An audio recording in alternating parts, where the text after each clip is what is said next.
Guys, so in today's video, we're basically just going to be ranking the top 10 teams for each of the conferences for the upcoming season based on the off-season trades and moves and whatever they did.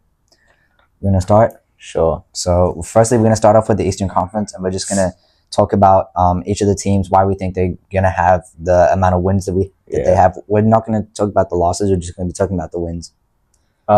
So first off, most of the teams that we've listed we agree on, but there are a couple we disagree on. And for me, I think the Knicks are going to be the first seed. And I just think they're going to have between 60 and 65 wins. I'll say 65.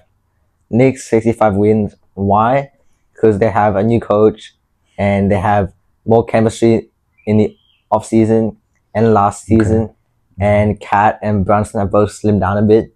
And the bench additions, and our bench was the weakest thing last season. Our bench additions of Gershon Yabusele, Jordan Clarkson, Malcolm Brogdon, they're going to help us, and I think they're going to allow us to be a contender, and I think we're going to make the finals. I think we're the best team in the East, and that's why I say we're the first seed. Okay, slow down a little bit. That's a bit of a hot take. For me, my number one seed is probably the Cavs. Last year they had, I think, 64 wins, you said? I think so, yes. Yeah, 64 wins last season. And honestly, they've only gotten better. Obviously, at the end of last season, they had quite a few injuries, especially going into the playoffs. You know, you had Darius Garland. I think you had Jarrett Allen and DeAndre Hunter. I think they were all injured, and that was what actually made them lose to the Pacers because of those injuries. And then coming off this offseason, they also traded for Lonzo Ball, who will bring in some good or much needed hustle for the team itself. So I think that's a great addition, along with, obviously not any more injuries, I guess you could say, for the team. So I think that's why they're going to have 66 to probably 70 wins. 70 is on the high upside, but I think they could get lucky in some of the games. Yeah. And then I have the Knicks at number 2. I'm not sure why he has the Knicks so high, but I would probably say the Knicks would get 60 wins. I think the Knicks had 51 wins last year. And they're closer to, no, they had 51. Yeah. Okay. So yeah, they had 51 wins last season. Obviously, their coach he's okay, but he didn't play the bench at all, which is why they lost. So they have Coach Mike Brown now, who recently signed, and I think he'll help the team just play a lot better, especially in late games or whatever it is. We're drawing up plays and we're playing the bench more equally. Especially you could see in the playoffs, Josh Hart, he was just not getting enough rest, and that's why he was coming off the bench in those last few games. And then, do you want to go? Yeah. Number 2. I think you're basically just explaining why the Knicks are the first seed in your explanation. So I have the Cavs the second seed. I don't really got to explain it. I just think the Knicks are going to be better. And at my third seed, I have the Pistons. We actually both have the Pistons. Yeah. I think both Isaiah Thompson and Cade Cunningham are going to take a leap and get better. Specifically, Isaiah Thompson. And then also they have a lot of good guys on the bench outside of Cade. And I think that they have the grit that the Knicks had last season.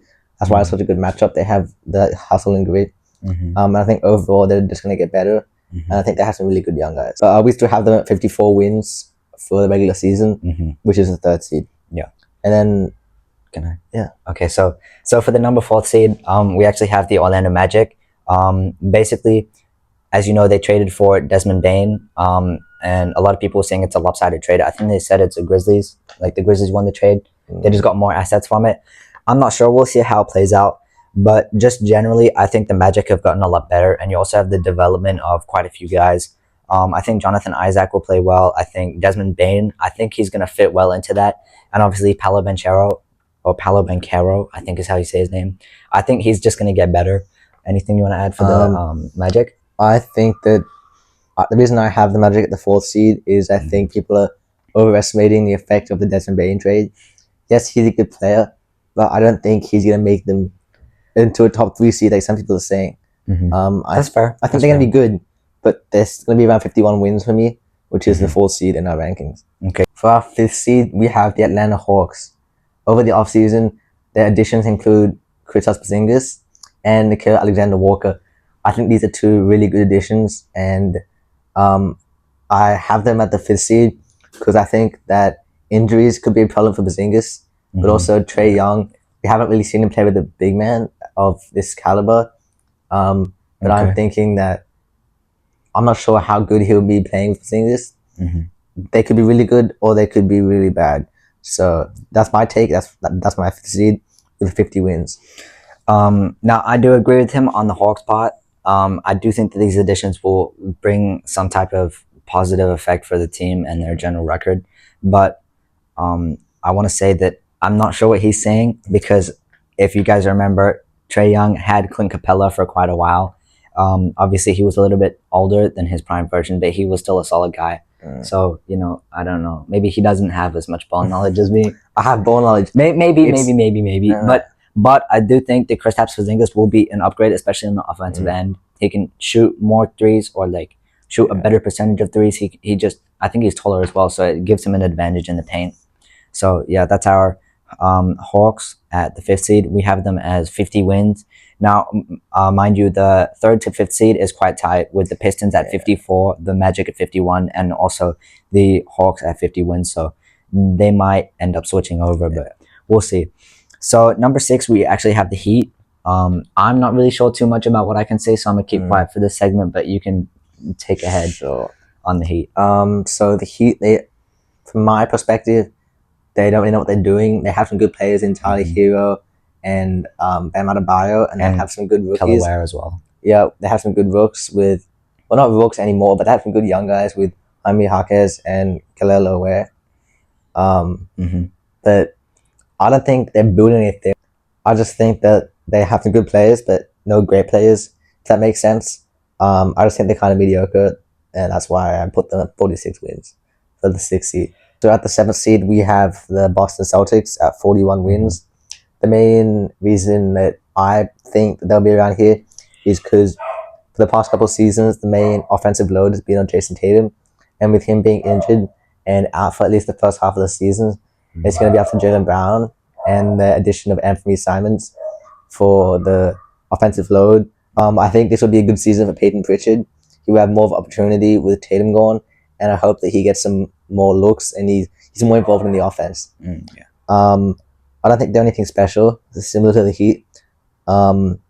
If Tatum comes back, they may have a late surge when it comes to how many games they're winning, but I still think they're going to be around 40 to 45 wins. That's why I have 41. That's probably on the high end, honestly.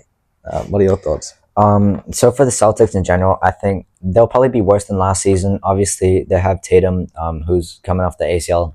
The ACL? Achilles, the Achilles tear. And obviously it takes quite a while to recover. So as Jacob said, he'll be out for the first half of the season probably, or something like that. But I do think their additions will be pretty good. I don't have them this low. I would probably put them at like 46 wins, probably same with the Heat. And I'll probably come back to this 6th seed because I have one other team that I want to talk about, which we'll get to next. Because just generally, I think the Celtics will be better than 40 wins. Obviously, I think they were 50 something wins last season. They were above the Knicks, second right? seed. Yeah, They had 55. Yeah. So I think they'll be a little bit. I think they'll probably drop down a little bit, but I still think that they'll be in the middle somewhere. And then I'll do this one. Yeah. So at number 8 we have the Raptors.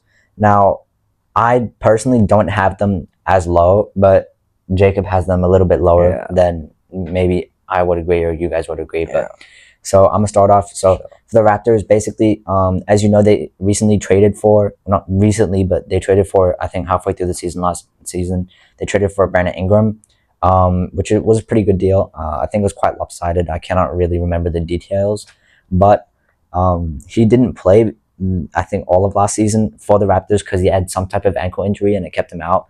And this year he had to make his debut.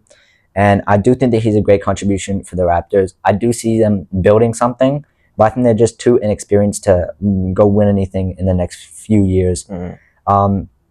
But I do think they'll be good. They have Scotty Barnes, they have Grady Dick, RJ Barrett, Emmanuel Quickley, Brandon Ingram, and all those guys are or could be 20-point per game scorers, which I think is pretty good. And then they also have, I think they still have Jakob Poeltl, who's a pretty good big. He's a great rebounder and he's pretty okay on offense, I guess, with the limited touches that he has. So for me personally, although although it says here 37 wins, I would probably put him up with the 6th seed, tied most likely with the Heat Celtics for around 46 wins. So for me, I agree with what Sam's saying about Raptors being similar to the Heat and Celtics, but at the same time, I think that Brandon Ingram is not gonna bring that much winning culture to the Raptors.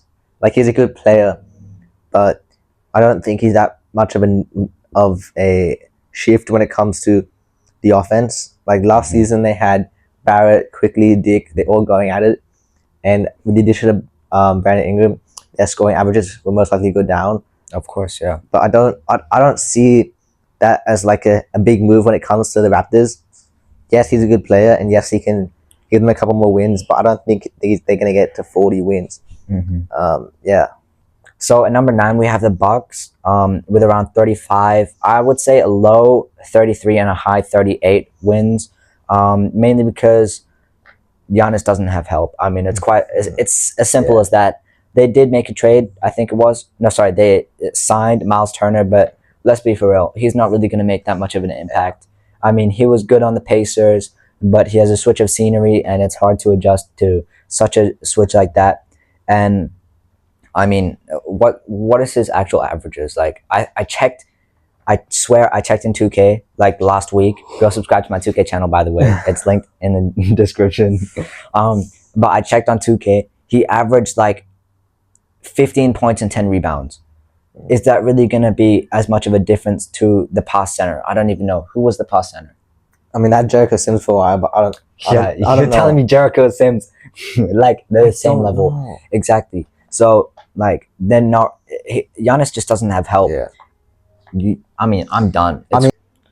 So at 10, we have the Pacers at 33 wins. The Pacers are going to be buns this year. It's quite simple. Yes. Okay. So we finally come to agree. So just let us know your thoughts in the comments below. What would you change? What do you agree with? Yeah. And then if your favorite team is on here, tell us some stuff about them that we may have missed. But yeah, apart from that, thanks for watching, and stay tuned for episode 2 where we'll discuss the top 10 seeds in the West.